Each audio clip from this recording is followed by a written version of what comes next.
रामाय रामभद्राय रामाय रामभद्राय रामचंद्राय वेदसे रघुनाथाय नाथाय सीतायां पते नमः आत सज्ज धनुषः विशुष्पृशा वक्ष्या सुगुनिसंगिणो रक्षणाय मम राम लक्ष्मणाय भद्रता पति सदैव गच्छताम् कैलासराणा शिवचंद्रमौळी फणेंद्र माथा भृगुडी जाई कारण्य सिंधू बहुदुःखहारी तुझ वीण शंभो मज कोण तारे पांडुरंगा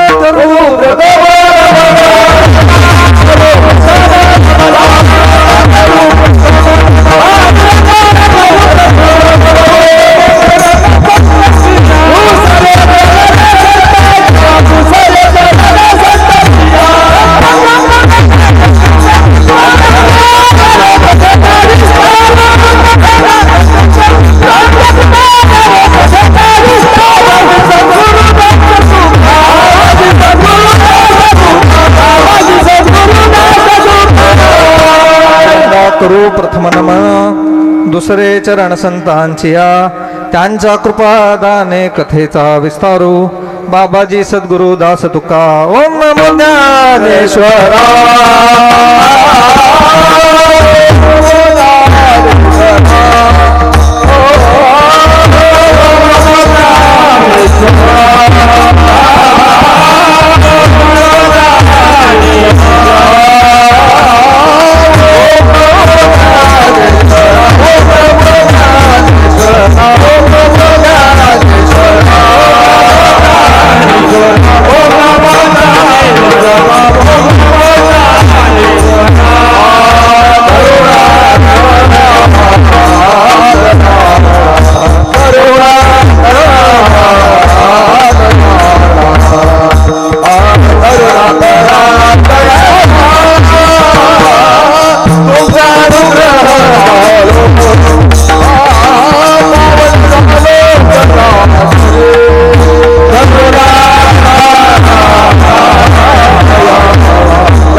ऐका कमळापती माझे रंकाची विनंती कर जोडितो कथे काळी आपण असावे जवळी. आता सर्वांनी हात जोडून जरा हनुमंतरायाचं थोडंसं स्मरण करा, कारण आज एक कीर्तन रूपी जी कथाची जी आपली सेवा आहे बरं का, त्याच्यासाठी आपण हनुमंतरायाला थोडं आव्हान करूयात की आमच्यासोबत या, आमची कथा थोडीशी ऐका, आमच्यावर कृपा करा म्हणून बरं का. आई हनुमंतजी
आश्चर्य ब्रह्मनिरास अशा पद्धतीचं थोडंसं कीर्तन तुम्हाला असू शकतं, कारण परमपूज्य पुंडे महाराज यांना काही अपरिहार्य कारण असतं येता आलं नाही बरं का, त्याच्यामुळे ही सेवा माझ्या पदरात पडली.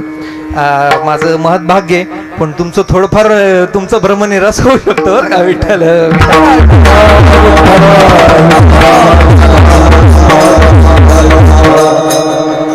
कीर्तनास सुरुवात करण्या अगोदर, कीर्तन सेवेस सुरुवात करण्यात अगोदर वैकुंठवासी श्री गावडे गुरुजी, पारख्याबा बरं का, गुलाबराव तुरकुंडे महाराज यांच्यासारख्या मोठ्या माणसांच्या सहवासाने जे आपल्या ह्या भागामध्ये पारमार्थिक नीव जी आपली रचली गेली बरं का, त्याचं स्मरण करून त्यांना नमस्कार करून जे काय आपले गायकवृंद आहेत, वाद्यवृंद आहेत, यांना नमस्कार करतो आणि कीर्तन सेवेला प्रारंभ करतो. विठ्ठल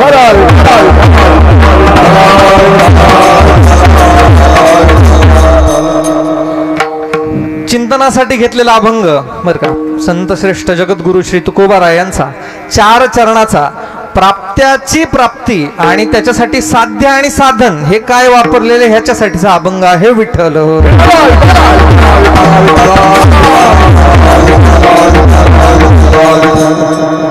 ह्या अभंगाचा सरळ अर्थ असा की रुसलो संसारा आम्ह्या पाणी परा, म्हणजे आम्ही ह्या संसाराला रुसलोय. फक्त कुठला संसार आहे, हा स्वतःचा संसार नाही, आप आणि परा असे दोन्ही संसाराला आम्ही रुसलेलो आहे. मग म्हणून केली सांडी, ह्या संसाराला रुसल्यामुळे ह्या संसाराची आम्ही सांडी गेलेली आहे. आणि देवनी राहिलो मुरकुंडी, मुरकुंडी राहणं म्हणजे मिठी मारून राहणं, देवाच्या पायाला आम्ही मिठी मारून राहिलेलो आहे. त्याच्यामुळं काय झालं, परतेची ना मागे मोह निष्ठुर झाले अंगे बरं का, म्हणजे तो मोह जो आहे तो आम्ही इतके निष्ठुर झालोय की त्या मोहाला आम्ही परत आमच्याकडे येऊ देत नाहीयेत महाराज.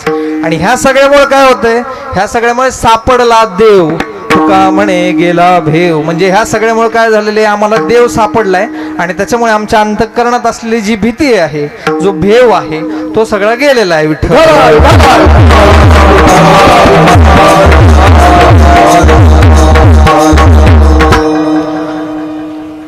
प्रस्तावनेला आपल्या ह्या अभंगाची जी प्रस्तावना आहे ह्याचा जेव्हा विचार आपण करतो तेव्हा कर्म हे जे आहे ना, माणसाचं जे कर्म असतं ह्याचा थोडा विचार करणं गरजेचं आहे बरं का. आता हे कर्म जेव्हा आपण म्हणतो तेव्हा कर्म गुणाला चुकलेले का महाराज? नाही. जेव्हा प्रकृतीचा संग होतो तेव्हा कर्म तुम्हाला करावंच लागतं. प्रकृती ही कर्माचे अधीन आहे, त्याच्यामुळे तुम्ही जेव्हा प्रकृतीचा संग झालेला आहे तेव्हा कर्म करणं गरजेचं आहे. आता आमच्यासारख्या नवख्या माणसांना हे कर्म हे ते लय जड शब्द वाटतात बरं का. आम्ही आमच्या महाराजांना विचारलं कर्म म्हणजे काय बरोबर महाराज, लय जड वाटतं ऐकायला समजायला. म्हणजे कर्म म्हणजे विशेष काय नाही, कर्म म्हणजे तुम्ही कानाने ऐकणं, तोंडाने बोलणं, डोळ्याने पाहणं बरं का, ह्या सगळ्या गोष्टीला कर्म म्हणतात. त्याच्या पुढे जाऊन ज्ञानेश्वर महाराज असंही सांगतात की तुम्ही जे आपण जन्म मृत्यूच्या फेऱ्यामध्ये आहोत ते सुद्धा एक कर्मच आहे महाराज. विठ्ठल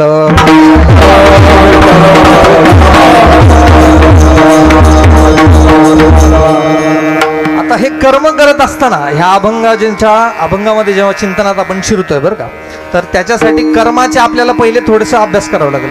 कर्माचे काही प्रकार सांगितलेत शास्त्रामध्ये. पहिला प्रकार जो आहे तो सहेतुक कर्म आहे, दुसरा प्रकार जो आहे तो निर्हेतुक कर्म आहे. सहेतुक कर्म म्हणजे काय, ज्या कर्म करताना, जे कार्य करताना, कर्म करताना त्याच्या मागे काहीतरी आपण हेतू ठेवलेला आहे बरं का. आणि जे निर्हेतुक कर्म आहे ना, निर्हेतुक कर्म म्हणजे काय, त्या कर्माला काहीच हेतू नाहीये, ते असंच इंद्रियानी मनाने चेष्टा केल्यासारखे जे कर्म आहेत त्यांना म्हणतात निर्हेतुक कर्म. जेव्हा आपण निर्हेतुक कर्माचा जेव्हा विचार करतो बरं का, तर शास्त्र काय सांगतं, निर्हेतुक कर्म जे आहेत किंवा कुठलेही कर्म पकडा, सहेतुक निर्हेतुक, तर हे जे कर्म होतं ना, हे दोन गोष्टींमुळे कर्म होत असतात. एक असतं आपलं इंद्रिय, दुसरं असतं आपलं मन बरं का. तर मनाने आणि इंद्रियाने जे होतात ते सगळं कर्म असतात. आता जेव्हा निर्हेतुक कर्म आपण विचारात घेतो त्यावेळेस काय होतं, जेव्हा इंद्रिय कर्म करतं तेव्हा त्याच्यात मनाचा सहभाग नसतो बरं का महाराज, आणि जेव्हा मन कर्म करतं तेव्हा इंद्रियाचा सहभाग नसतो. विठ्ठल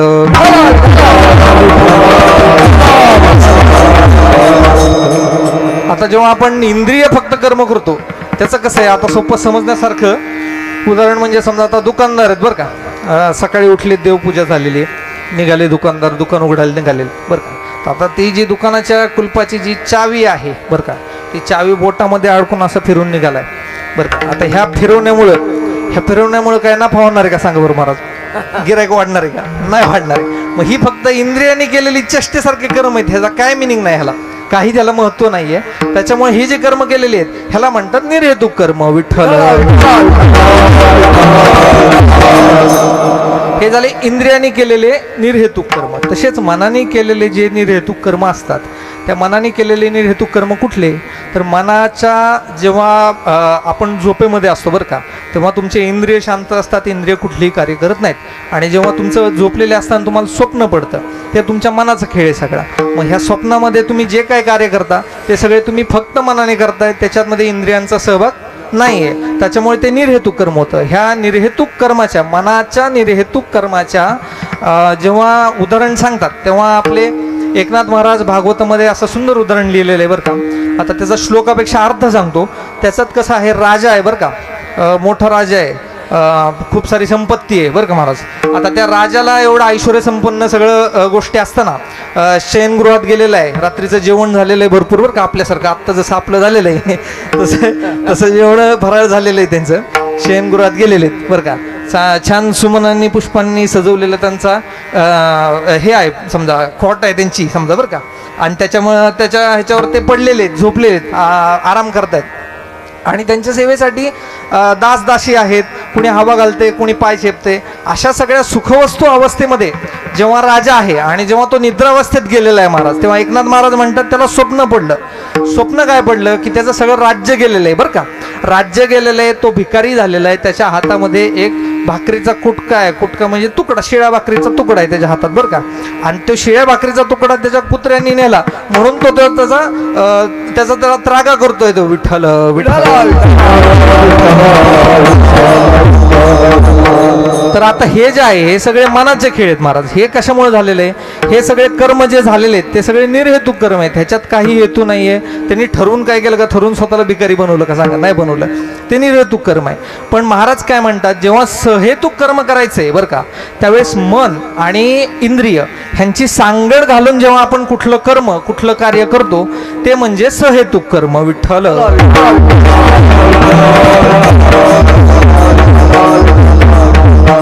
आता आपण, तुम्ही, आम्ही जे मंडळी आहोत ते सगळे जवळजवळ सहेतुकच कर्म करतो बरं का. म्हणजे मनाने इंद्रियाने आपण डोकं सगळं जागेवर ठेवून, मन सगळं जागेवर ठेवून, विद्यार्थी दशेत अभ्यास पण करताना इंद्रिय डोकं जागेवर ठेवून, धंद्याच्या टायमिंगला धंदा व्यवस्थित सगळे त्या एजमध्ये त्या वयोमानानुसार आपण सगळे कर्म सहेतुकच करत असतो. पण मग महाराज काय म्हणतात? महाराज म्हणतात हे कर्म नाही करायचे सहेतुक. तुम्हाला कर्म कुठले सहेतुक करायचे? तुम्ही परमार्थ जो आहे, परमार्थ करताना तुम्ही तो सहेतुक करा. इंद्रिय आणि मन एका ठिकाणी लावून तुम्ही परमार्थ करा, तेव्हा तो फळास जातो. विठ्ठल.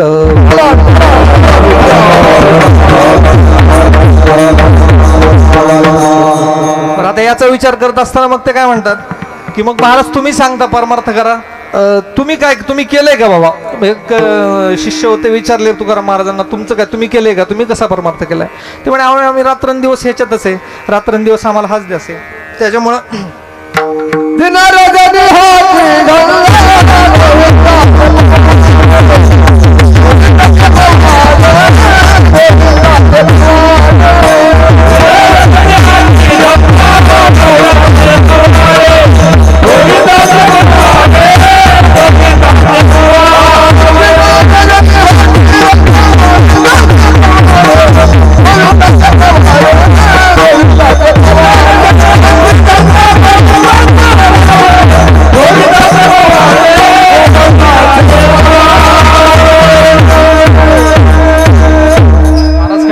दिन आणि रजनी आम्हाला हाच धंदा आहे, आम्ही परमार्थच करतोय, आम्ही नामस्मरणात आहोत, आम्ही सगळ्या ह्याच गोष्टीमध्ये आहोत बरं का.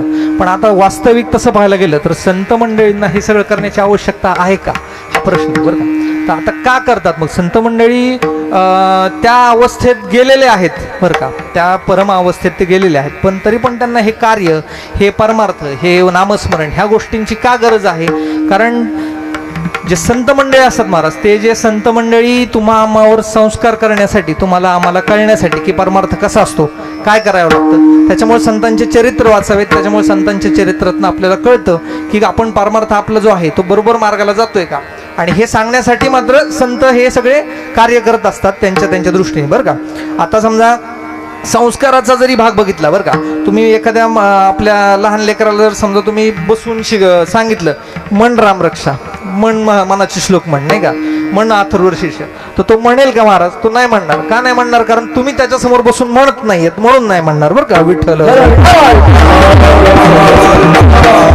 त्यामुळं संस्काराचा जो भाग आहे बरं का, आमचे महाराज नेहमी सांगत असतात, वैभव महाराज जोशी जे आहेत आपले भिगवणकर, त्यांचं सांगणं असं असतं की संस्कार जे आहेत, संस्कार काय तुम्ही शिकून होत नाहीत बरं का महाराज. संस्कार जे आहेत ना, संस्कार तुमच्याकडे बघून होतात. आता आपलं जागतं उदाहरण म्हणजे बघायचं झालं तर वैकुंठवासी बाळासाहेब आढाव आमचे राशींचे सुंदर पकवाज वाजवायचे, मृदंग म्हणे होते राशींचे. आता त्यांनी काय केलं, त्यांच्याकडे बघून त्यांच्या संस्काराकडनं शिकून आज महेश दादा सुंदर पकवाज वाजवतात. हे जिवंत उदाहरण आहे आपल्याकडे बरं का. विठ्ठल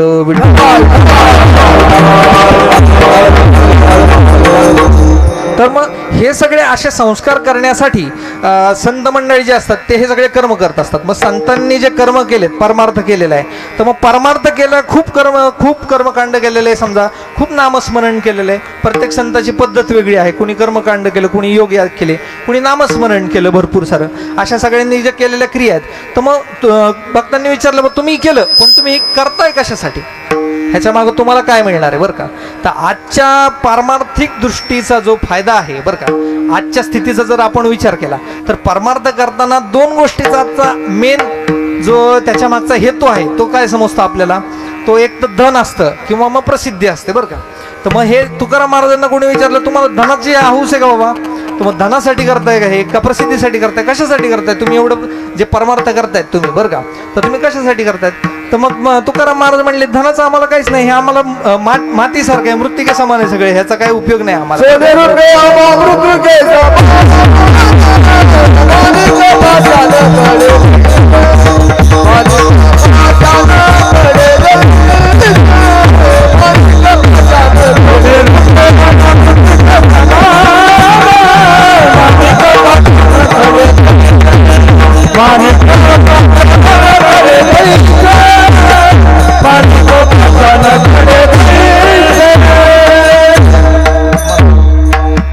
मला जरा खोड आहे बरं का, मला ती झोपल्यावर मला प्रश्न विचारावशी वाटते मग ती, कारण मी विसरतो, मग मला तुम्हाला आठवण करून द्यावं लागेल काय चाललंय. बरं, तुकाराम महाराजांचा आपण जर विचार केला चरित्राचा, तर तुकाराम महाराजांचं ऐश्वर्य काय थोडं होतं का महाराज, सांगा बरं तुम्ही. तुकाराम महाराजांच्या घरी सावकारकी आहे मोठी बरं का, सावकारकी आहे, मोठी संपत्ती होती. दुष्काळ पडला, त्या दुष्काळामध्ये सगळं गेलं महाराज, म्हणजे पूर्ण त्यांचं राज झाला सगळ्या. एक बाई गेली, महाराज म्हणतात बरं झाले देवा निघाले देवा.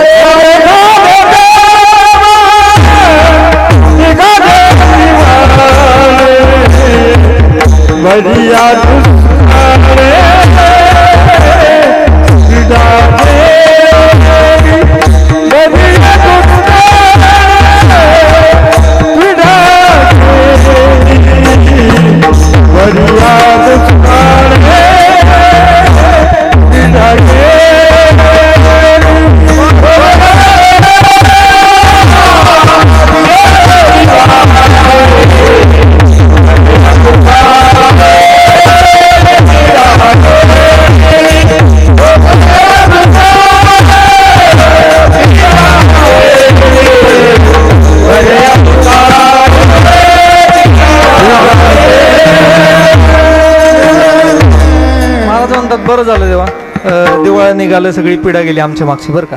महाराजांनी काय केलेलं आहे, सगळे धान्याचे कोठारं खुले केलेले आहेत गावाच्या कल्याणासाठी.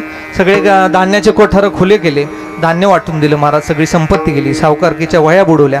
आता ह्या अवस्थेत आल्याच्या नंतर मग आता तुम्ही आत्ता विचारता का म्हणतात की महाराज तुम्हाला हे धनासाठी करता का म्हणता परमार्थ. मग इथं तर प्रश्नच संपला ना, धनासाठी परमार्थ नाही आहे. मग प्रसिद्धीसाठी करता का, तर प्रसिद्धीसाठी पण करत नाही म्हणत. महाराज काय म्हणतात की तुम्ही जेव्हा परमार्थ करतायत तेव्हा जनमानसांना बाजूला सारा आणि परमार्थ करा. महाराज स्वतः पण जेव्हा परमार्थ जेव्हा अधिष्ठान करायचे तेव्हा अधिष्ठान करताना महाराज डोंगरावर जायचे आणि तिथं अधिष्ठान करायचे महाराज बरं का. परमार्थ त्यांचा सगळं जे परमार्थिक त्यांचं अधिष्ठान होतं, नामस्मरण होतं, ते डोंगरावर झालं, एकांतात झालं. त्याच्यामुळे महाराजांना प्रसिद्धी पण पाहिजे का, नकोय. तर मग आता प्रसिद्धी नकोय आणि धन पण नकोय. बरं, धन नको म्हणणं हे आपल्याला आत्ता सोपं आहे बरं का, पण आता त्या काळात किंवा ते जे संत महात्मे उगाचच म्हणत नाहीत त्यांना, त्यांचं कसं आहे बघा. आता देगलूरकर महाराज जे आहेत, चैतन्य महाराज आणि चंद्रशेखर महाराज बरं का, त्यांचे पणजोब आहेत. त्या पणजोबांचं एक मी आत्ता मला काल वाचण्यात आलं ही गोष्ट. तर त्या पणजोबांचा एक अशी गोष्ट आहे की ते पण ऐश्वर्य संपन्न महात्मे, त्यांच्याकडे पूर्ण गावकीचे पूर्ण त्यांचं मोठं, तर त्यांचे ऐश्वर्य मोठं, पैसा अडका खूप जास्त पणजोबा होते. त्यांनी त्यांच्याकडं भरपूर सोनं नाणं पैसे बरं का आणि गावकी होती. पण त्या महाराजांचं असं होतं, महाराजांचे जे नियम होते ना, महाराज नियम खूपच कडक होते. नियम कसे होते, सकाळी उठायचं, प्रातस्नान संध्या सगळे आटपायचे बरं का, आणि संध्या स्नान आटपल्याच्या नंतर देवासमोर बसायचं. देवासमोर बसल्याच्यानंतर कित्येक गायत्रीचे पाठ करायचे बरं का, कित्येक साऱ्या विष्णू सहस्त्रनामाचे पाठ करायचे, ज्ञानेश्वरीचं वाचन करायचं, गाथ्याचं वाचन करायचं. हे असं केल्याच्या नंतर मग त्यांचं आपल्या सगळ्या ज्या रोजच्या क्रिया आहेत त्या सगळ्या झाल्याच्या नंतर मग दिवस त्यांचा सुरू व्हायचा की कीर्तन असतील, प्रवचन असतील, कोणी भेटायला आलेले त्यांना भेटणं झालं, अशा सगळ्या गोष्टी. पण आता ह्याच्यामध्ये काय झालं, एके दिवशी त्यांच्या घरी चोरी झाली महाराज बरं का. चोरी झालेली असताना 50 तोळे सोनं बरं का, आजच्या भावाने हिशोब करा किती होते बरं का, 50 तोळे सोनं त्यांचं चोरीला गेलं बरं का. 50 तोळे सोनं चोरीला गेल्याच्या नंतर महाराज सकाळी उठलेले होते, सगळे कर्म संध्याकर्म चालू होते त्यांचे, नाही का, डोक्याला चंदनाचा टिळा लावतात नाही का, चंदनस्य महत्पुण्यम पवित्रम पापनाशनम असे मंत्र वगैरे सुरू आहेत. चंदन लावतायत, आचमन सुरू केलं, केशवाय नमः माधवाय नमः असे आचमन सुरू केली. बरं, संध्या सुरू झाली, संध्या झाली, नित्याचे कर्म सुरू झाले, सगळे नित्याचे पाठ सुरू झाले. मग एक एक घरातलं उठल्याच्या नंतर त्यांना कळालं की घरात बाबा चोरी झाली. मग घरातलं उठल्याच्या नंतर आता महाराजांच्या सेवेत तर काही म्हणजे त्यांच्या निष्ठेत त्यांच्या नित्यकर्मात तर काही तुम्हाला बाधा घालता येत नाही. त्याच्यामुळे महाराजांच्या तिथे शेजारी येऊन सगळेजण एक एक करत बसायला लागले. महाराजांनी बघितलं, महाराजांना लक्षात आलं काहीतरी गोळे बरं का, काहीतरी झालेलं आहे विपरीत. त्याच्यामुळे सगळे आपल्या इथे येऊन बसलेले आहेत आता. त्याच्यामुळे आता महाराजांनी काय केलं, त्यांचे तरी पण हे जे नियम आहेत हे आपल्याला शिकण्यासारखे संतांकडनं बरं का. त्यांचे नियम संपेपर्यंत महाराजांनी काहीच केलं नाही. त्यांचे नियम, त्यांचे सगळे जे पाठ आहेत ते सगळे संपल्याच्या नंतर महाराज फिरले. महाराजांनी विचारलं, काय झालं, काय झालं का, प्रॉब्लेम झाला का, काय कशामुळे तुम्ही सगळे कसं काय आले आज नाही का. तर मग त्यांनी सांगितलं की महाराज चोरी झाली आपल्याकडं. मग चोरी झाली म्हणल्यावर बरं म्हणे, चोरी झाली का, बरं ठीक आहे, मग काय गेलं घरातलं. तर ते म्हणाले आपले 50 तोळे सोनं गेलेलं आहे, सगळे जे काय आपल्या इथं मालमत्ता जी होती ती सगळी गेलेली आहे, आपल्याकडे आत्ता काहीही नाही. असं म्हटल्याच्या नंतर आपल्या निम्म्या अर्ध्या लोकांना तिथं झालं असतं, तिथं आपल्याला न्यायला लागलं असतं लगेच तिथनं बरं. पण महात्मे असे असतात की त्यांना ती मला ठीक आहे, गेलं का ठीक आहे. मग त्यांनी जे त्यांचं नित्यनेमाचे जे प्रसाद वाटप असायचं त्याला सांगितलं की तू एक काम करा, आज 2 बॉक्स पेढे आण म्हणले बरं का. मग 2 बॉक्स पेढे आणल्याच्या नंतर जे त्यांची मंडळी त्यांना भेटायला यायचे, आरतीसाठी यायचे, त्यावेळेस त्यांना 1 पेढ्याच्या ऐवजी 2 पेढे वाटले बरं का. मग 2 पेढे वाटल्याच्या नंतर मग गावकरी होते ते म्हणाले, महाराज असं कसं, चोरी तर झाली तुमच्याकडं, तुम्ही आज 1 नाही 2 पेढे वाटताय म्हणले, काय कारण आहे याचं असं.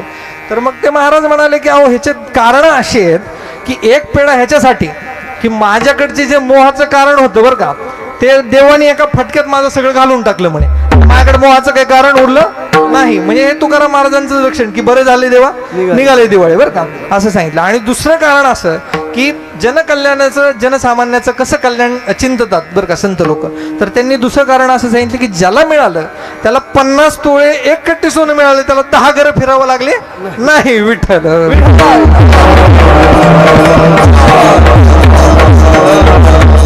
आता असं म्हटल्याच्या नंतर बरं प्रसिद्धी गेली, धन गेलं. मग महाराज म्हणतात तुम्ही हे करता कशासाठी, मग परमार्थाचा मग तुमचा हेतू काय. मग महाराज म्हणाले आम्ही जो परमार्थ करतो त्या परमार्थाचा जो हेतू आहे तो आहे भगवत प्राप्ती. आम्हाला देवाची प्राप्ती करायची आहे, आम्हाला देवाचा संग पाहिजे, त्याच्यामुळे आम्ही परमार्थ करतो बरं का. विठ्ठल विठ्ठल.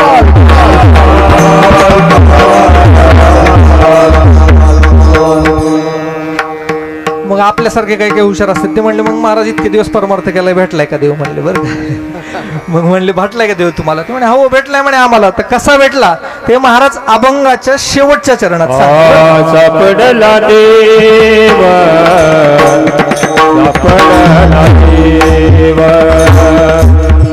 सापडला देव, सापडला देव.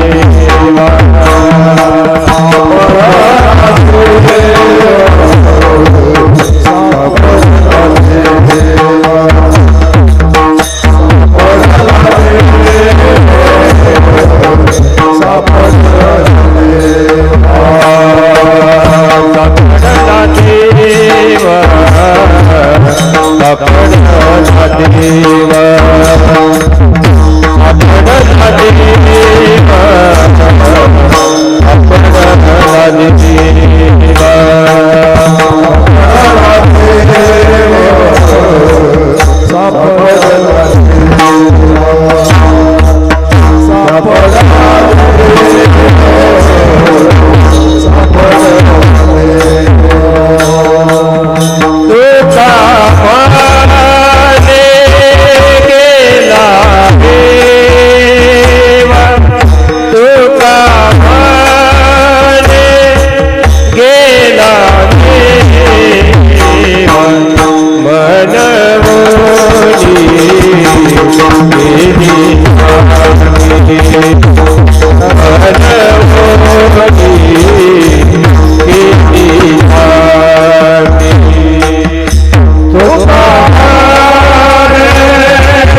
सापडला देव, तुकाराम महाराज चौथ्या चरणात सांगतात, सापडला देव तुका म्हणे गेला भेव. आता आपण अभंगाचं चिंतन करताना शेवटच्या चरणापासून सुरुवात अशी केलेली आहे, कारण महाराज इथं फलं सांगतात. आता कसे परमार्थ करण्याच्या आधी फळ काय भेटणार आहे बा त्याचा विचार केला म्हणजे इंटरेस्ट राहील जरा कीर्तनात का, त्याच्यामुळे पहिले चरण म्हणजे शेवटच्या चरणापासून सुरुवात केली आहे. आता ह्या अभंगाचं विशेष असं आहे महाराज, अभंगाच्या प्रत्येक चरणाचा जो पहिला शब्द आहे ना तो जरा गमतीशीर आहे, मजेशीर आहे, त्याचा विचार करायला थोडा आपल्याला आज वेळ जाणार आहे बरं का. त्यामुळे विठ्ठल विठ्ठल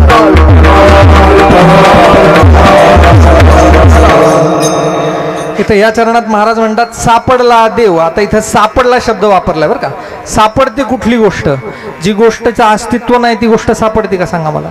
नाही सापडत. ज्या गोष्टीचं अस्तित्व आहे, जी गोष्ट आत्ता अस्तित्वात आहे पण ती तुमच्याकडे नाही आहे, त्याच्यामुळे ती जेव्हा भेटती, जेव्हा मिळते तेव्हा ती सापडते. ह्याच्यामध्ये पावला देव म्हणलाय का बाबा? हा नाही म्हणलं, सापडला देव म्हणलं बरं का. सापडला देव का बरं म्हटलंय? कारण जो भगवान परमात्मा, जगदानी परमात्मा, विश्वाचा चालक मालक पांडुरंग परमात्मा जो आहे तो तुमच्या माझ्यामध्येच स्थित आहे, पण तो आपल्याला का दिसत नाहीये? कारण आपल्याला अज्ञानाचं जे मळब आपल्यामध्ये आहे त्याच्यामुळे त्या परमात्म्याचं दर्शन आपल्याला होत नाही. विठ्ठल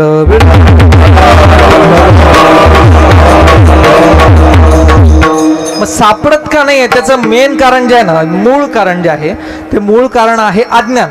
मग अज्ञान जेव्हा दूर होतं तेव्हा तो आपल्याला देव दिसतो. आता ह्या सापडण्याचं, समजा सापडणं आणि हरवणं ह्या गोष्टीचं जेव्हा आपण जर विचार करतो ना, एक गमतीशीर उदाहरण आहे, गमतीशीर दृष्टांत आहे. आता एक माणूस होता बरं का, 25 वर्ष वय झालं, लहानपणापासून घराच्या बाहेर काय पडला नाही. का पडला नाही? कारण त्याला एक भीती वाटायची. महाराज काय वाटायची? तो म्हणायचा मी बाहेर पडलं तर मी हरवून बरं का. तो म्हणलं उगाच बाहेर पडलं तर हरवलं काय करायचं, म्हणजे परत कसं काय सापडायचं आपण आपल्याला असं बरं का. तर असं त्याच्या डोक्यात, त्याच्यामुळे काय झालं, तो बाहेरच पडत नव्हता बरं का महाराज. मग जेव्हा तो आता बाहेर पडेना, 25 वर्ष वय झाले, आई वडिलांना काळजी वाटायला लागली, हे कसं काय करायचं वा, असं कसं काय आयुष्य निघायचं बरं का. मग तुमच्या आमच्यासारखंच जे आपल्याला सल्ले मिळालेत तसा सल्ला त्यांना कोणीतरी त्याच्या आई वडिलांना दिला. म्हणले ह्याचं लग्न करून टाका म्हणले. लग्न करून टाकल्यावर हे बरोबर जागेवर येईन म्हणले बरं का. मग आता लग्न करा, तर ते लग्न करा म्हणल्यावर जागेवर येईन असं त्याच्या आईला मात्र पटलं बरं का. हो का पटलं? कारण ते म्हणले हा नाही, त्यांच्या वडिलांचं पण असंच होते म्हणले, लग्नानंतर जागेवर आले का. विठ्ठल विठ्ठल. तर ते आता कसं आहे, त्याच्यानंतर मग त्याचं लग्न केलं बरं का महाराज. मग लग्न केल्याच्या नंतर मंडळी ज्या होत्या त्यांच्या, त्या जरा बुद्धीने चांगली मुलगी होती, हुशार होती. तिने बघितलं हे अशी अशी परिस्थिती आहे बा. मग आता ही परिस्थितीचं तिने अवलोकन करून तिने एक आयडिया काढली महाराज. तिने काय केलं, माणसाच्या पायामध्ये काळा दोरा बांधला त्या बरं का, आणि त्याला सांगितले की जोपर्यंत तुमच्या पायात हा दोरा आहे ना, तुम्ही हरवलेले नाहीत म्हणे, कारण हा दोरा तुम्हाला हरवू देत नाही. जेव्हा तुमचा दोरा नसेल तेव्हा काळजी करा, पण दोरा असताना तुम्ही हरवलेले नाहीत. मग असं म्हणल्याच्या नंतर तो माणूस मात्र निर्धास्त झाला. आता म्हणला आता काय नाही. मग आता आला, सप्त्यात आला भाऊ कारखान्यावर मस्त पैकी बरं का. सप्त्यात आल्याच्या नंतर गर्दीत शिरला, दर्शन घ्यायला गेला सिद्धेश्वराचं. आणि आता दर्शन घ्यायला गेल्याच्या नंतर गर्दीमध्ये त्याच्या पायाचा दोरा जो आहे तो सुटला, आणि तोपर्यंत त्याचं लक्ष त्या पायाकडे गेल्याच्या नंतर त्याला लक्षात आलं की हा दोरा तो सुटलाय. म्हणून तो मोठमोठ्याने ओरडायला लागला, मी हरवलो मी हरवलो मी हरवलो म्हणला. आता मी हरवलो असतं का? तिथं तो स्वतः उभा आहे बरं का, दोरा सुटलेला आहे फक्त. मग मी हरवलो म्हणतोय. मग कोणीतरी जाऊन पळत जाऊन त्याच्या बायकोला सांगितलं, अहो बघा ते म्हणते कसं करतंय येड्यासारखं, मध्ये जाऊन सगळ्यांच्या मध्ये म्हणतोय मी हरवलो मी हरवलो. काय झालं म्हणे मग तिच्या लक्षात आलं बरं का काय काय झालेले म्हणून. मग ती पळत पळत गेली आणि नकळत खाली वाकून तिने तिच्या पायात, त्या माणसाच्या पायात परत दोरा बांधला. आणि दोरा बांधल्याच्या नंतर त्यांनी सांगितलं की अरे तू काय येड्यासारखं का करता असं, पायात तर बघा ना म्हणे तुमच्या पायात तो दोरा आहे. मग पायात दोरा आहे म्हणल्यावर तो खुश झाला आणि तो म्हणायला लागला मी सापडलो बरं का.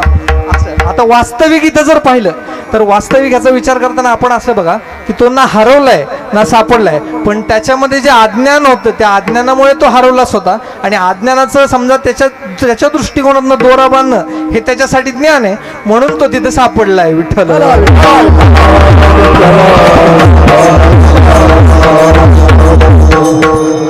मग अशा प्रकारे महाराज म्हणतात की आम्हाला देव सापडलाय. मग देव सापडलाय तर मग म्हणे ठीक आहे देव सापडलाय, मग त्याच्यामुळे काय झालं महाराज म्हणतात, देव तर सापडलाय ठीक आहे आता काय. मग ते म्हणे त्याच्यामुळे तुमचा फायदा काय झाला. म्हणे तुकाराम महाराज म्हणतात म्हणे सापडला देव तुका म्हणे गेला भेव. आता भेव म्हणजे ब्याव नाही, भ्यावच बरं का आपल्या भाषेत, पण भेव त्याला भेव म्हणायचं. भेव म्हणजे भीती. बरं का. तर त्याच्यामुळं कसं की तुकाराम महाराज म्हणतात की देव सापडल्यामुळं आम्हाला कसलीच भीती राहिली नाही. म्हणजे कळी काळाची जी भीती आहे, काळाची जी भीती आहे, ती सगळी जी भीती आमची नाहीशी झालेली आहे. का आता आम्हाला देव सापडलाय. आता ह्याच्यामध्ये जे काळाची जी भीती आहे, आता भीतीची जी प्रकार आहेत, व्यक्तिपरत्वे भीती जी आहे ना ती भिन्न असू शकते. म्हणजे तुमच्या माझ्यातली जी भीती आहे ती वेगळी असू शकते. प्रत्येक व्यक्तीची वेगवेगळी भीती. कुणी कोर्टाला घाबरते, कुणी समाजाला घाबरते, कोणी गर्दीला घाबरते, कोणी बायकोला घाबरते, नाही का. अशा पद्धतीने समजा अशा प्रकारच्या भीत्या असू शकतात. तर आता इथली जी भीती सांगितली आहे ती इथली भीती, इथली अशी अशी व्यावहारिक दृष्टिकोनातली भीती आहे का हो आपल्या? ती नाही. ती कुठली भीती आहे? आता ही जरी म्हटलं, अशा जरी भीती म्हटल्या तरी तुमच्या आमच्यातली एक साम्य सेम सारखी एक जी भीती आहे ती कुठली भीती आहे? सगळ्यांना एकच भीती आहे मोठी. ती कुठली आहे? ती मृत्यूची भीती आहे, मरणाची भीती आहे. मग महाराज काय म्हणतात की आम्हाला जर देव सापडला तर ही जी काळाची जी भीती आहे ती आमची नष्ट होणार आहे. महाराज विठ्ठल.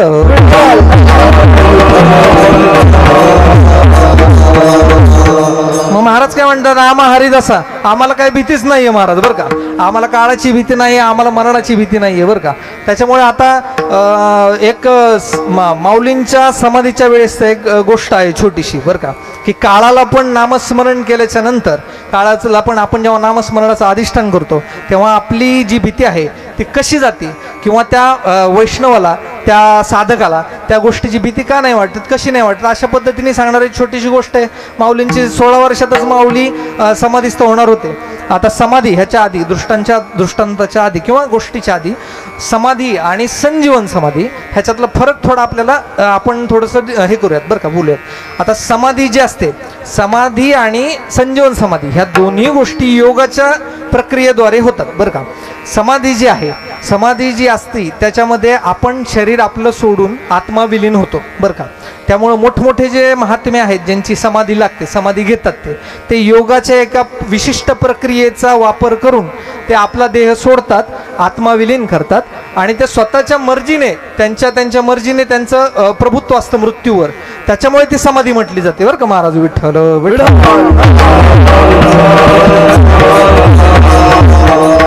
आणि दुसरं जे बघतो आपण की संजीवन समाधी.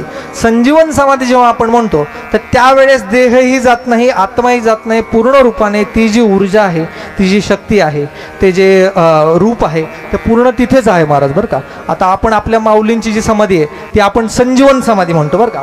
तर आता असं आहे आजकालच्या, आता आमच्या पिढीतल्या मुळात आमचे जे सायंटिफिक विचार करणारे जी लोक आहेत, बरं का, विज्ञान युगातली, तर त्यांच्या ह्याच्यानुसार समाधी म्हणे, संजीवन समाधी कसं म्हणे, काही पण सांगता तुम्ही, असं शक्य आहे का म्हणे, सांगा बरं. असं शक्य नाही. विज्ञान युगातली माणसं तर्क करायला जास्त हुशार असतात, बरं का. त्याच्यामुळे ते म्हणे की असं काही शक्य नाही. मग म्हणे आता ह्या ज्या अंधश्रद्धा तुम्ही पसरवताय तर त्याच्यासाठी तुम्हाला बघावं लागेल 1972 रोजी, बरं का, 1972 मध्ये ही झालेली गोष्ट आहे की अंधश्रद्धा निर्मूलन समिती वगैरे अशा काही वेगळ्या संस्था ज्या आहेत त्यांनी ह्यावर प्रश्न उपलब्ध केला, बरं का, की ही जी समाधी आहे तुम्ही अंधश्रद्धा पसरवताय, माऊलींची जी समाधी आहे ती काय संजीवन समाधी जरी म्हणताय तुम्ही तरी असं काही नाहीये, कारण ते विज्ञानाच्या पॉइंट ऑफ व्ह्यूने, विज्ञानाच्या दृष्टिकोनातनं त्याचा विचार करतात, बरं का. महाराज विठ्ठल.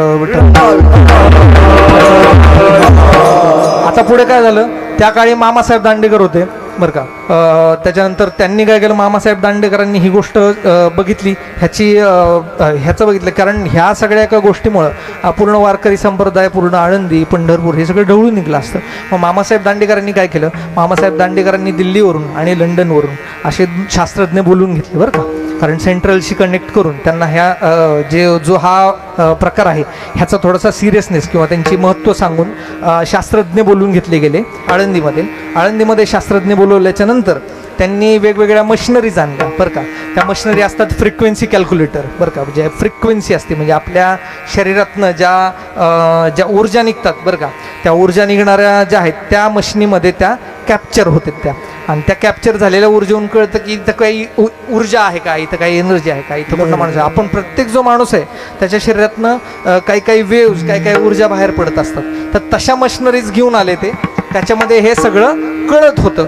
आता मग त्यांनी काय तिथे प्रयोग काय केलेला आहे, त्यांनी असं सांगितलंय की ज्या आपलं जे समाधी स्थान आहे, समाधीचा आतलं गाभार आहे त्या गाभाऱ्यामध्ये त्या सगळ्या मशिनरी ठेवल्या. रात्रभर ते गाभारा बंद केला, मंदिर बंद केलं. मंदिराच्या आवारात कोणाला प्रवेश दिला नाही, गाभाऱ्याच्या आवारात कोणाला प्रवेश दिला नाही, गाभाऱ्यामध्ये कोणाला प्रवेश दिला नाही. हे सगळे जे कॅल्क्युलेट केलेले हे जे रीडिंग्स आहेत त्याच्यावरचे, आपण आता रीडिंग म्हणतो त्याला बरं का, जे नंबर आहेत त्याच्यावरचे, ती जी फ्रिक्वेन्सी त्याच्यावर आली, त्याच्यावर जे काही आले समजा प्रयोगाचे जे निष्कर्ष आले त्याच्यावरनं हे कळालं की आपल्या साध्या माणसांच्या जेवढी ऊर्जा आपली बाहेर पडते, जे फ्रिक्वेन्सी आपली बाहेर पडते त्याच्यात 10 पट मोठी फ्रिक्वेन्सी, त्याच्यात 10 पट मोठी ऊर्जा त्या आपल्या समाधीच्या स्थळातनं बाहेर पडलेली आहे. त्याचे रिपोर्ट्स आहेत आणि ही खरी घटना 1972 मध्ये झालेली आहे.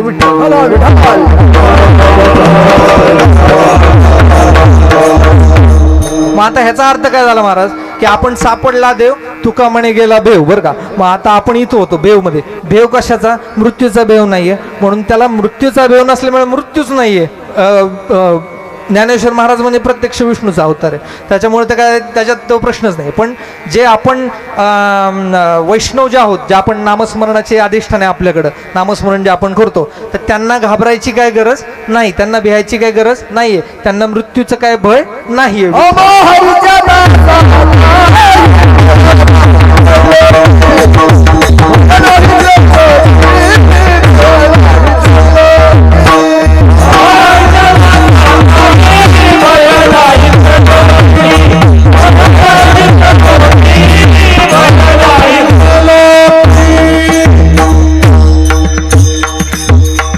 महाराज म्हणतात मग आम्हाला जेव्हा देव सापडला देव, तुका म्हणे गेला भेव.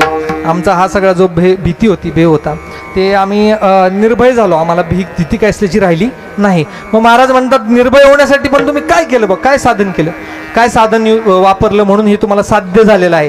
ते महाराज अभंगाच्या पहिल्या चरणात सांगतात. रुसला संसारा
महाराज म्हणतात पहिल्या चरणात रुसलो संसारा आम्ही आप आणि परा.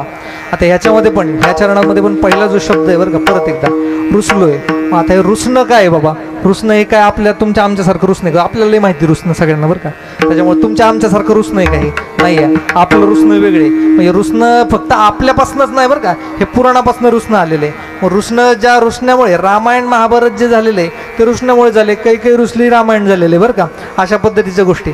मग हे पुराणापासून जे रुसणं आलेलं आहे हे रुसणं आत्ताच आहे का हे सांगतात का महाराज? असं रुसायला सांगतात का? आमच्या महाराजांनी कीर्तन झालं आणि कीर्तनात दृष्टांत सांगताना हे सांगितलं की रुसलो संसारा आम्ही आपा आणि परा. आणि हे केल्याच्या नंतर काय होतं म्हणे की आम्हाला देव भेटलाय वगैरे. तर एका शिष्याने सांगितलं की बा हा म्हणे महाराजांनी सांगितलंय बरं का संसारावर रुसायचंय म्हणून बरं का. तर मग गेले घरी, संसारावर जे रुसलं म्हणजे ते रुसूनच बसले बरं का. ते रुसून बसल्यावर कुणाशी बोलणार काय होणार काहीच व्हायना. मग ती बाईक वैतागली ना त्यांची की हे काय केलंय बाई नेमकं कीर्तनाला जाऊन आल्यापासून असं काय येडगत होते. मग ती महाराजांकडले आले आमच्या महाराजांकडे. महाराजांना म्हणले का हो म्हणे महाराज काय सांगितलं तुम्ही ह्यांना? हे म्हणते तर महाराजांनी सांगितले रुसलो संसारा रुसलो संसारा. रुसून बसले हे आता काहीच बोलणार. बरं असं रुसणं म्हणल्यावर कसं व्हायचं बरं महाराज विठ्ठल.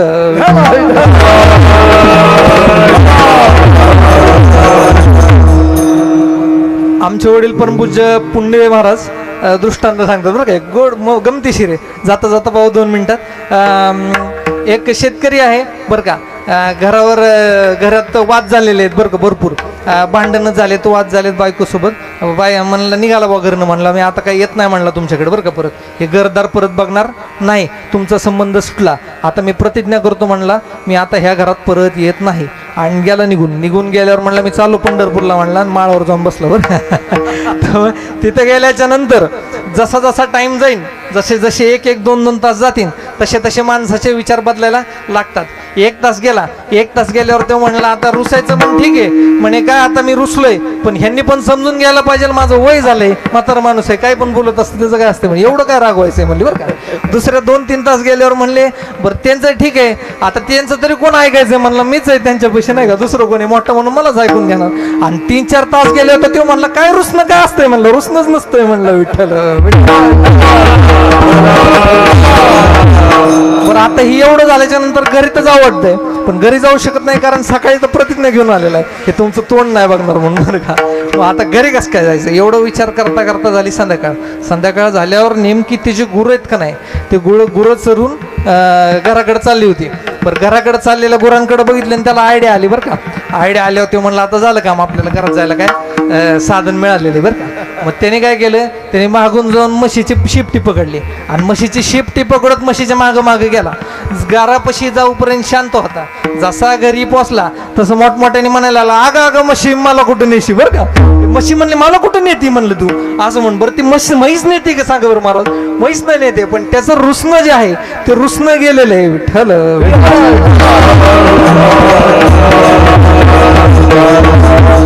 बरं असं रुसणं सांगतात का महाराज? नाही सांगत. मग पारमार्थिक रुसणं आणि जे आपल्या भौतिक आयुष्यातलं जे रुसणं आहे ते वेगळं आहे महाराज बरं का. मग आता ह्या पारमार्थिक रुसणं जे आहे त्याला काय म्हणतात, त्याला सोप्या भाषेत समजणाऱ्या भाषेत वैराग्य म्हणतात बरं का. मग भौतिक आणि म्हणजे तुमच्या इहलोकाचं आणि परलोकाचं ह्या सगळ्या ज्या लोकांमधल्या ज्या काही गोष्टी आहेत त्यांचा जर आपण मोह सोडला तर तो वैराग्य संपन्न माणूस तो. वैराग्य गेलं म्हणजेच तुम्ही काय केले, तुम्ही तुमच्या संसारावर रुसलेले आहात विठ्ठल विठ्ठल.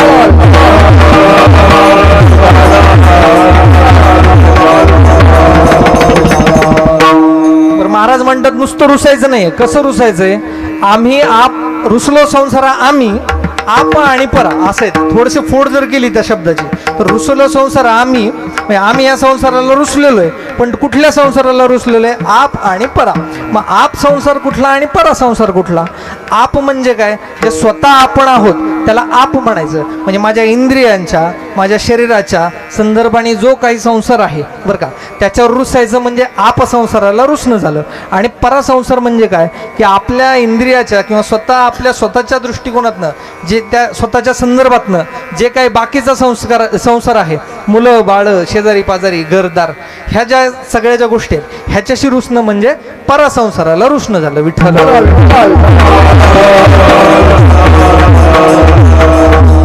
आता रुसणं जे आहे ना रुसणं कसं असावं, रामायणात एकदम गोड उदाहरण बरं का महाराज. रामायणात राम सीता लक्ष्मण सगळेजण वनवासाला निघालेले आहेत बरं का. वनवासाला निघालेल्याच्या नंतर नदी पार करायची आहे. नदीमध्ये पार करण्यासाठी जो नावाडी आहे त्याचं नाव केवट आहे बरं का. परमभक्त केवट आहे, खूप श्रद्धा रामावर, प्रचंड श्रद्धा. केवट आलेला आहे. केवटाने आपल्या भाषेत त्यांनी बरोबर सेटिंग लावलेली बरं का. भावांनो त्यांनी कसं केलेलं आहे, त्या काळात त्या तीरावरती त्या दिवशी कुणाचीच दुसऱ्याची नाव नसेल असं त्यांनी प्रयोजन केलं बरं का. राजाला सांगितलं की ह्या दिवशी फक्त माझीच नाव असणार, ही तर दुसरी नाव कोणाची नसणार. त्याचं कारण काय, किंवा राम प्रभू जेव्हा तीर पार करण्यासाठी येतील तेव्हा त्यांना फक्त माझीच नाव दिसली पाहिजे आणि त्यांनी माझ्याच नावेमध्ये आलं पाहिजे. बरं, असं सगळं केल्याच्यामुळं काय झालं, केवटाला माहिती आता रामप्रभूंना तर पलीकडं जायचंय आणि त्यांना माझ्याशिवाय पर्याय नाही. मग आता त्यांनी काय केलं, त्यांनी लांब झाडापाशी जाऊन झोपले केवट महाराज बरं का. मग राम, सीता, लक्ष्मण सगळेजण आले, बघता ते नाव तर दिसते, नावाडी नाही, नावाडी कुठे आहे, नावाडी तिकडे लांब झाडापाशी जाऊन झोपलेला आहे. बरं, आता हे भक्त कसे असतात आणि देव भक्तांसाठी काय काय करतो, भक्त तिकडे झोपलेला आहे, देवाला कळतंय तो जगदानी परमात्मा आहे, विश्वाचा चालक मालक आहे, त्याला सगळं कळतं सगळ्याच्या अंतकरणातलं. त्याने पाहिलं की हात तिकडं का झोपलाय बाबा. मग तो काय म्हणाला, त्यांनी लक्ष्मणाला पाठवलं, जा म्हणे तो तिथं झोपलाय, त्याला जरा घेऊन ये म्हणले, आपल्याला जायचंय. मग लक्ष्मण महाराज गेल्यावर ते आले. केवट आल्याच्या नंतर केवटाने मग मात्र पुरेपूर सेवा करून केली रामाची. काटवट आणलं. काटवट म्हणजे पूर्वीच्या काळातलं लाकडी कणिक मळायचं जे आहे ते साधन, आत्ताचे परत आणि लाकडी परत म्हणजे काटवट थोडक्या भाषेत बरं का. त्या काटवटामध्ये पाणी आणलं. बरं, काटवटच का वापरलं, कारण लाकूड शोषून घेतं पाणी आणि त्याच्यात परत अन्न तयार करायचं, म्हणजे ते जे राहिलेले अंश आहेत ते रामाचे राहिलेले अंश आपल्या शरीरात राहतील. अशा पद्धतीने जे धुलीकण आहेत रामाच्या पायाचे, सीतेच्या पायाचे, ते आपल्या शरीरात राहतील. ह्याच्यामुळे त्यांनी ते काटवट घेऊन आले बरं का. मग काटवटात त्यांचे पाय ठेवले, राम लक्ष्मण सीतेचं पूजन केलं, पाद्यपूजा केली बरं का. त्यांना गंध लावले, फुलं वाहिली, सगळी केली आणि आता धुतलेले पाय. आणि महाराज म्हणले की आता तुम्ही जावा, पण जायचं आणि चालणार. तेवढ्यात महाराज म्हणले, ओ थांबा म्हणले, तसं नाही जातायचं. म्हणजे का नाही जातायचं, म्हणे तुमच्या आम्ही कीर्ती लय दिवसापासून ऐकून आहे, तुमच्या एका पायाच्या स्पर्शाने म्हणे शिळेची स्त्री झालेली बरं का. आणि म्हणे आमच्या इथं तुम्ही जर आता हे केलं आणि खालच्या एखाद्या दगडाला स्पर्श करून अजून त्याची स्त्री झाली तर एकच आम्हाला सांभाळता नाके आली म्हणे, हे दुसरं कुठं सांभाळायचं म्हणलं बरं का. विठ्ठल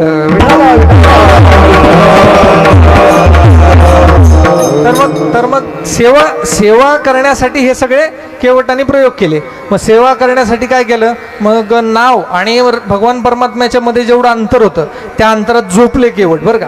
आणि त्यांना सांगितले की आता तुम्ही माझ्या शरीरावरनं चालत जाऊन नावेमध्ये बसा. मग असं बसल्याच्या नंतर भगवान परमात्मा, प्रभू रामचंद्र महाराज, सीतामाई, लक्ष्मण महाराज हे सगळेजण बोटीत बसले. मग बोटीत बसल्याच्या नंतर बोट सुरू झालेली आहे बरं का, नाव सुरू झालेली आहे, नाव मारतायत, वल्लवतायत. पलीकडच्या तीराला जसे जातील तसे त्यांनी नाव परत फिरवायचे. बरं, ते परत फिरवायची. रामाला लक्षात आलं हे काय चाललंय म्हणले बरं का. राम परमात्मा आहे, त्याला सगळं लक्षात आलं. असं 2-3 वेळेस झाल्याच्या नंतर ते म्हणले, अरे केवट का परीक्षा घेतो म्हणे, आम्हाला जाऊ द्या, आम्हाला पुढे जायचंय, सोडा आम्हाला त्या तीरावर. ते म्हणे, महाराज तुम्ही एवढंच कंटाळले का म्हणे, आम्हाला जेव्हा 84 युनिट समजा तुम्ही पाठवता, एवढा प्रवास करायला होता, तेव्हा तुम्हाला काय नाही वाटत का म्हणले बरं का. विठ्ठल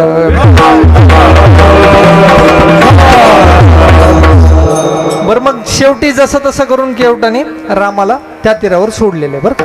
आता ह्या आपण जो दृष्टांत आत्ता पाहतोय, विसरू नये म्हणून सांगतोय, तो जो दृष्टांत आहे तो आपण रुसलो ह्या शब्दासाठी बघतोय बरं का.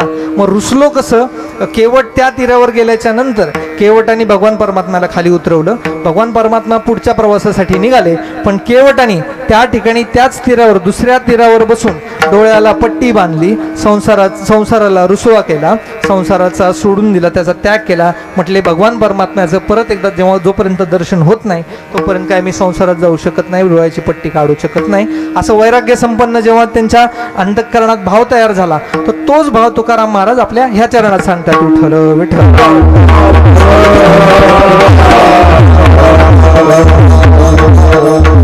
बरं, मग महाराज इथं म्हणतात, बरं ठीक आहे रुसलो बाबा, दिलं सगळं सोडून बरं का, वैराग्य संपन्न झालं, सगळं झालं. मग आता ह्याच्या पुढे काय करायचं, म्हणजे रुसून नंतर काय करायचं ते तर सांगायला पाहिजे ना. मग नंतर काय करायचं हे महाराज अभंगाच्या दुसऱ्या चरणात.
महाराज दुसऱ्या चरणात सांगतात, म्हणोनी केली सांडी देवनी पडिलो मुरकुंडी. बरं का, आता इथं काय सांगितले, वाक्याची किंवा चरणाची सुरुवात जी आहे ती म्हणोनी केली. आता हे थोडंसं संभ्रमित करणारं चरण आहे बरं का. कारण काय, मनोनी असं शब्दाचा जो अर्थ आहे किंवा वाक्य जे आहे व्याकरणानुसार किंवा बोलीभाषेनुसार मनोन शब्दाच्या म्हणून शब्दाने कुठल्या ह्याचं आपण सुरुवात करतो का महाराज? कुठल्याही वाक्याचं नाही करत. म्हणजे असं म्हणतो का मी म्हणून जीवन आलो, असं नाही म्हणत ना. म्हणून किंवा आता म्हणून सारखे जे शब्द आहेत बरं का, पण आहे, परंतु आहे, किंतु आहे, ह्याला काहीतरी पार्श्वभूमी असते. आणि आता समजा पण परंतुचा जेव्हा विचार करतो आपण, की पण परंतु जे शब्द आहेत त्याची जी पार्श्वभूमी आहे, त्याच्या ज्या अगोदरचा भाग आहे वाक्याचा बरं का, पण म्हटल्याच्या नंतर त्या मागच्या सगळ्या वाक्याचा ऱ्हास होतं, त्याच्यात काही राहत नाही. त्याचं उदाहरण असं की बाबा पाहुण्याला बोलवलेलं आहे बरं का लग्नाला, पाहुण्यांनी चांगला आलाय, दोनदा जेवून गेलाय मस्तपैकी, सगळं लग्न छान झालेलं आहे बरं का, लग्न झालंय, वराड गेले, सगळं झालं. 2-3 दिवसांनी पाहुणा घरी आला. घरी आल्यावर सांगितलं सगळं छान होतं बरं का, पाहुणे छान आहेत, मुलगी छान आहे, असं आहे तसं आहे, सगळं एकदम उत्तम आहे. पण जेव्हा इथं पण आला तेव्हा त्याने अगोदर जे पार्श्वभूमीत जे त्यांनी सगळं चांगलं चांगलं म्हणलेलं आहे त्याचं काय महत्त्व राहिलं का महाराज? नाही राहिलं. मग हे पणचा अर्थ असा आहे बरं का. त्याच्या उलट जेव्हा आपण म्हणोनी म्हणतो तर म्हणोनीचं काय असतं, म्हणोनीच्या व्याकरणात बोलीभाषेत जेव्हा आपण त्याचा विचार करतो तेव्हा असं की म्हणोनी केली सांडी. आता म्हणोनी म्हणताना महाराज काय म्हणतात, जेव्हा काहीतरी त्याचा पार्श्वभूमी घेऊन येतो तो, तेव्हा तुम्हाला म्हणून हा शब्द वापरायला लागतो. म्हणजे काय म्हणणार की मी आत्ता जेवत नाही बरं का कारण किंवा मी अजून जेवलेलं नाही म्हणून मी जेवणार आहे बरं का. त्याला पार्श्वभूमीचा विचार करावा लागेल, त्याचा पार्श्वभूमी सोडून देता येत नाही. विठ्ठल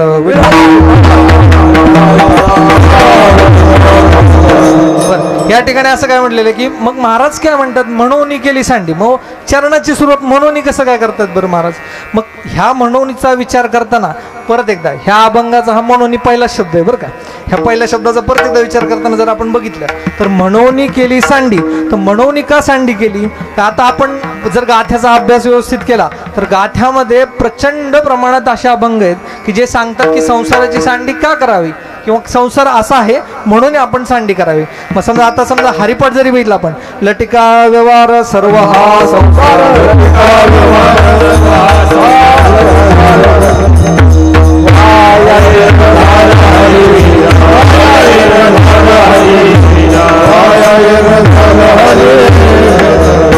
म्हणजे हा संसार कसा आहे, संसाराचा व्यवहार कसा आहे, तो लटिका आहे. लटिका म्हणजे काय, खोटा आहे. मग खोटा असलेला हा जो संसार आहे, संसारच खोटा आहे, त्याच्यामुळे काय म्हणतात आम्ही म्हणोनी केली सांडी. मग आता तुकाराम महाराज पण काय म्हणतात बरं का, तुकाराम महाराज सांगतात की संसार दुःख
संसार हे दुःखमूळ आहे बाबा. मग ह्या दुःखमूळ असलेल्या संसारामध्ये मग राहायचंच कशाला, म्हणून महाराज काय म्हणतात म्हणोनी केली सांडी. मग ह्या असे असंख्य असंख्य अभंग आहेत, मलाही पाठ नाही आणि सांगायला उघडून गाता बसलं तर रात्र पुरायची नाही आपल्याला. विठ्ठल मग आता मनोनी केली सांडी बरं का, मग सांडी केल्याच्या नंतर काय म्हणतात, मग काय करायला पाहिजे, देऊनी राहिलो मुरकुंडी. मग आता इथं देऊनी पडलो मुरकुंडी. मग आता मुरकुंडी म्हणजे काय, इथं जरा आपल्या गावरान भाषेचा महाराजांनी उपयोग केलेला आहे. मुरकुंडी मारणे म्हणजे काय, पायाला मिठी मारणे, पायाला पकडून बसणे, ह्याला म्हणतात मुरकुंडी मारणे बरं का. मग विठ्ठल विठ्ठल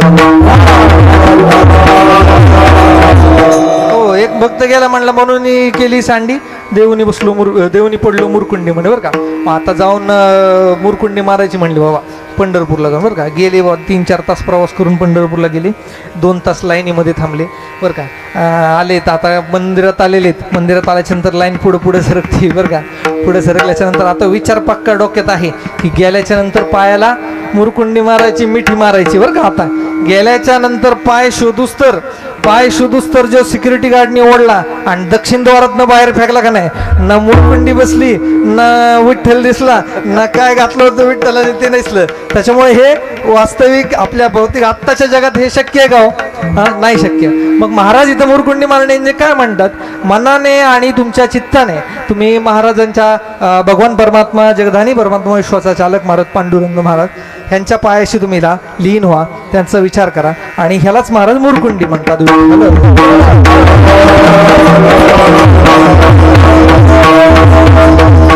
अशा प्रकारचे जेव्हा साधना, अशा प्रकारचे जेव्हा अधिष्ठान आपण करतो, त्यावेळेस महाराजांना मग विचारतात की मग महाराज तुमच्या मोहाचं काय, आम्हाला तर मोह खूप होतो बाबा, आम्हाला प्रत्येक गोष्टीला मोह होतो, मग तुम्ही मोहाचं काय करता, तुमच्याकडे मोहाचं काय होतं नेमकं, ते महाराज अभंगाच्या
परतेची ना मागे मोह निष्ठुर झाले अंगी. आता इथं महाराज म्हणतात की हा जो मोह आहे बरं का, तर इथं सांगितलं वेगळी गोष्ट असते ना, पण त्यांनी आता सांगताना काय सांगितले, परतेची ना मागे म्हटले बरं का. म्हणजे त्याचं कारण असं आहे, मोह जो आहे मोह फिरून माघारी परत येतो. मग त्याचं कारण कसं आहे, मोह जो आहे मोहाचं कारण काय, समजा मोहाचं कारण आहे ते म्हणजे अज्ञानाने मोह होतो बरं का. मग आता अज्ञानाने जो मोह झालाय तो दूर करण्यासाठी, मोह म्हणजे नेमकं काय, आता आपण जसं मागे बघितलं की ह्या सगळ्या इहलोकी आणि परलोकीच्या गोष्टींचा जो आपल्याला संग पाहिजे त्याला आपण मोह म्हणतो. महाराज विठ्ठल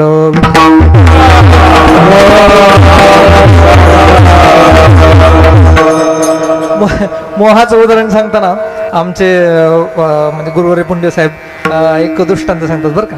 तर त्यांचा आवडीचं दृष्टांत आहे. तर तो कसं की एक पाहुणा आला बरं का. पाहुणा आला एका वाड्यामध्ये शिरला, मोठ्या वाड्यामध्ये गेल्यावर झोपाळ्यावर बसल्यावर हाक मारली, कोण आहे घरात. मग त्या घरातल्या ज्या महिला होत्या त्या बाहेर आली.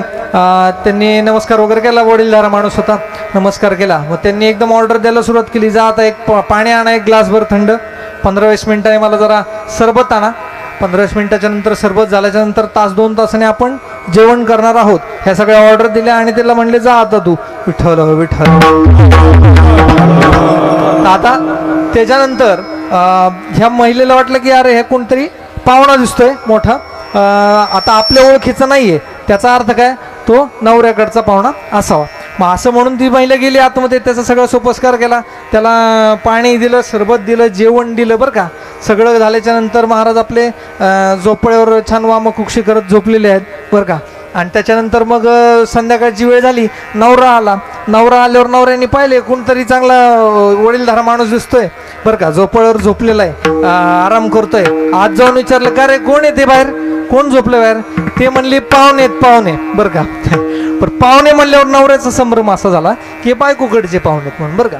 मग आता ह्याला बायकोला वाटलं हे नवऱ्याकडचे पाहुणेत आणि नवऱ्याला वाटलं हे बायकोकडचे पाहुणेत.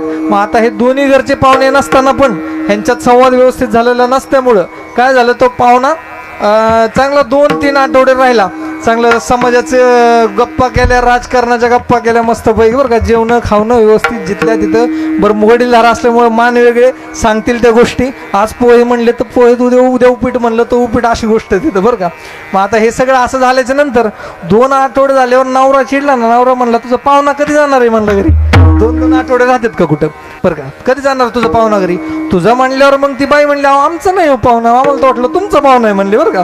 मग असं तेव्हा जेव्हा त्यांचा संभ्रम दूर झाला तेव्हा त्यांना लक्षात आले हा आमचाही नाही पाहुणा, हा तुमचाही नाही, हा तिसराच कोणतरी माणूस जो आपल्या घरात राहिलेला आहे. मग हे लबाडी दिसते आपल्या इथं. तर आता मग त्यांना वाटलं चुकून 2025-26 मध्ये आलो काय नाही का, एकदम क्राईम रेट वाढला बरोबर, कोणतरी घरातच घुसले बा म्हणले बरं का. मग असं झाल्याच्या नंतर मग त्यांनी एक शक्कल लढवली नवरा बायकोनी. म्हणजे आता याला बाहेर कसं काय काढायचं बा, एवढे दिवस तर आपण पाहुणचार केलाय, सलगी वाढवली, बोलतोय, गप्पा मारतोय ह्याच्याशी, ह्याला एकदम जा कसं काय म्हणणार तुम्ही बरं. अशा ह्याच्यामुळं काय केलंय त्यांनी, बायकोनी आणि नवऱ्याने एक कल्पना काढली. ते आत गेले. नवरा म्हणला मी गादीवर काठीने मारणार आहे म्हणले जोरात, आणि तू लागल्यासारखं ओरडायचं म्हणले बरं का. मग त्या दोघांनी असं ठरवल्याच्या नंतर नवऱ्याने काठी काढली मोठी आणि बेड लागला बाडवायला, त्याच्या गादीवर फटके मारायला लागला. मग गादीच्या फटक्याच्या आवाजाच्या माग ती बाई ओरडायची, अहो नका मारू नका मारू म्हणायची बरं का. मग ही सगळा गोंधळ माहेरच्या पाहुण्याने ऐकला. पाहुण्याला वाटलं काहीतरी मोठाच बरं का कार्यक्रम झालेला दिसतोय आतमध्ये, आपलं काय आपलं इथनं का अशा गोंधळा आपलं निघा इथनं बरं का. असं म्हणून पाहुणा सगळं गबाळ गुंडाळून निघाला.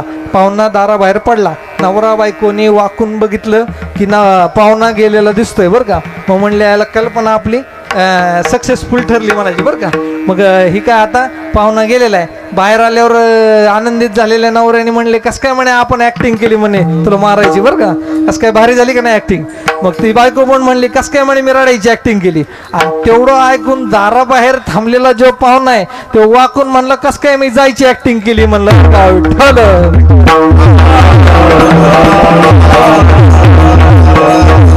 तर इथं सांगताना असं सांगतात की हा जो पाहुणा आहे तो म्हणजे आपला मोह आहे, तो फिरून फिरून येणार आहे. त्याच्यामुळे महाराज म्हणतात की परतेची ना मागे मोह निष्ठूर झाला नाही. आमचं एवढं निष्ठुरता आली आमच्यामध्ये की आमच्या इथला मोह जो आहे तो परतून कधीही येत नाही. त्याचं कारण काय, त्याचं पुन्हा एकदा कारण असं आहे की तुम्ही नामस्मरण जेव्हा आपण करतो तेव्हा आपल्या जेव्हा आध्यात्मिक अनुष्ठान आपलं बनतं त्याच्यानंतर हा जो मोह आहे तो नाहीसा होतो. आपल्यामध्ये वैराग्य निर्माण होतं. वैराग्य संपन्न महात्म्याच्या अंगामध्ये वैराग्य संपन्न महात्म्याच्या मध्ये मोह हा उरलेला नसतो. विठ्ठल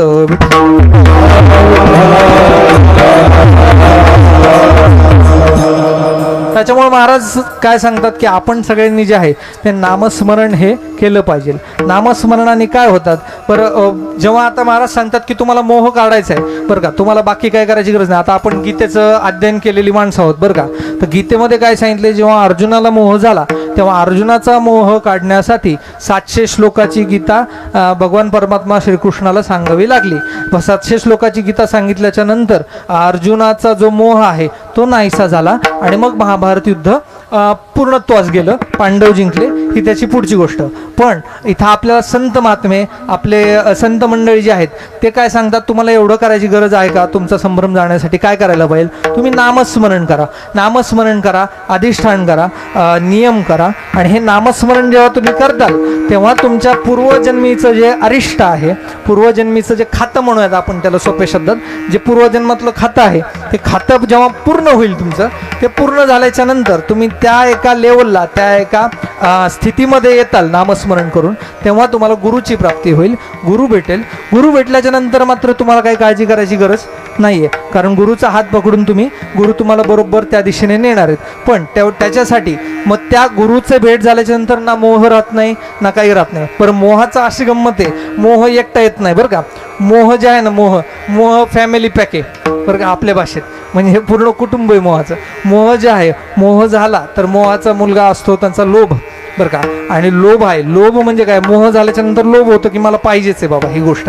मोह झालं म्हणजे काय, ही गोष्ट मला आवडली आहे, ही गोष्ट आवडली म्हणून मला त्याचा लोभ व्हायला लागला की मला ते आता पाहिजेच आहेत. आणि जेव्हा ती गोष्ट मिळत नाही, ब्रह्मनिराश होतो, तेव्हा त्याचा शोक होतो. मग त्याच्यामुळं मोह, लोभ आणि शोक ह्या ज्या 3 गोष्टी आहेत ना, ह्या एकत्र येणाऱ्या फॅमिली पॅक सारख्या गोष्टी आहेत. पण आपले महाराज काय म्हणतात, महाराज म्हणतात तुम्ही ह्या दुसऱ्या तिसऱ्यांचा विचारच करू नका, तुम्ही मुळावर गावाला, तुम्ही मोहावर काम करा. मोहावर जर तुम्ही काम केलं तर तुमच्या बाकीच्या गोष्टी तुम्हाला बाधणार नाहीत. विठ्ठल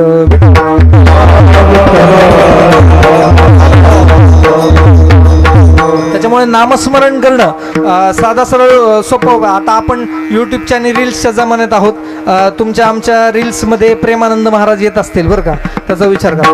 प्रेमानंद महाराजांचं मोठा महात्मा आहे. आम्ही आत्ताच वृंदावनात जाऊन आलो, दर्शन झालं महाराजांचं. मोठा महात्मा आहे. महात्म्यांच्या त्यांचं विचार असे की तुम्ही फक्त जप करा, फक्त राधे राधे म्हणा. तुमचा जो काही इष्टदेव आहे त्या इष्टदेवाचं नामस्मरण करा. त्या नामस्मरणाचं तुम्हाला ही पण बंधन नाही आहे की तुम्ही माळच घेतली पाहिजे ना माळच घेऊन बसली पाहिजे. काउंटर मिळतो साधा काउंटर घेणे आणि जपाची माळ, जप आपलं जेव्हा तुम्हाला केव्हा आपल्याला वेळ आहे त्या वेळेमध्ये आपण तो जप केला पाहिजे. पण हे जप केल्याच्या नंतर महाराज काय म्हणतात, मग तुमचं जे अरिष्ट आहे ते अरिष्ट मागचं जे काय आहे ते जाणार, तुमचं पाप जे आहे ते जाणार. आणि मग तुम्ही एका त्या स्थितीला येणार ज्या स्थितीमध्ये तुम्हाला गुरुची भेट होईल. गुरु भेट झाल्याच्या नंतर तुम्हाला काही करायची गरज राहत नाही. गुरु मार्ग दाखवतात, तुम्हाला मोक्षाला नेतात. विठ्ठल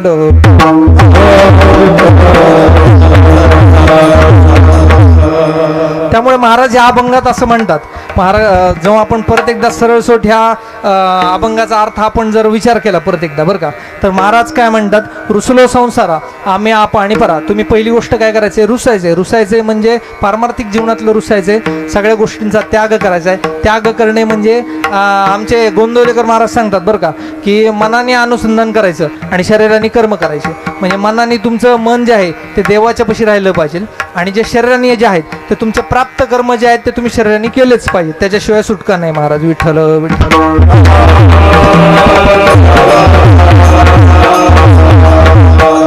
त्याच्यामुळे रुसलो संसारा तसं रुसायचं, तशा पद्धतीने रुसायचं. रुसलो संसारा आम्ही आप आणि परा, आपल्या आणि परा आपल्या संदर्भातला जो संसार आहे त्याच्यासाठी असं रुसायचंय. मग त्याच्यामुळे काय होईल, तुम्ही ह्या सगळ्या संसाराची सांडी करताल आणि तुम्ही देवाच्या पायी लीन होताल. देवाच्या चरणाशी तुम्ही नतमस्तक व्हा. त्या ठिकाणी नतमस्तक झाल्याच्या नंतर तुमचा जो मोह आहे तो राहणार नाही आणि परतही येणार नाही. परत येणार नाहीच तो बरं का.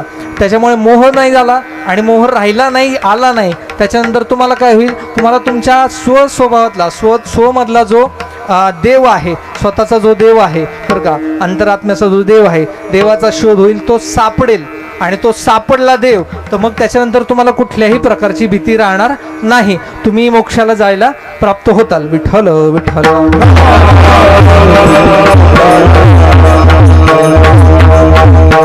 पडला देव सापडला देव सापडला देव सापडला देव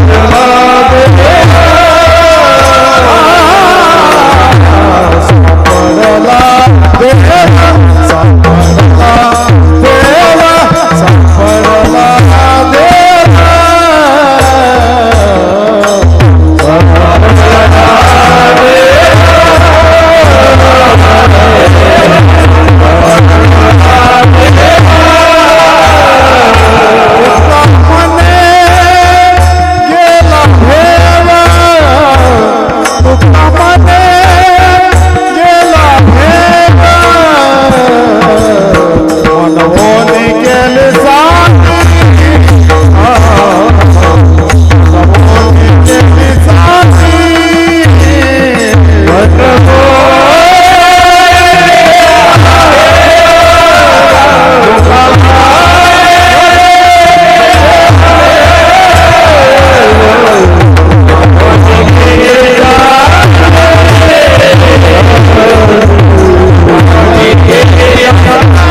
पडिलो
मुरुकांनी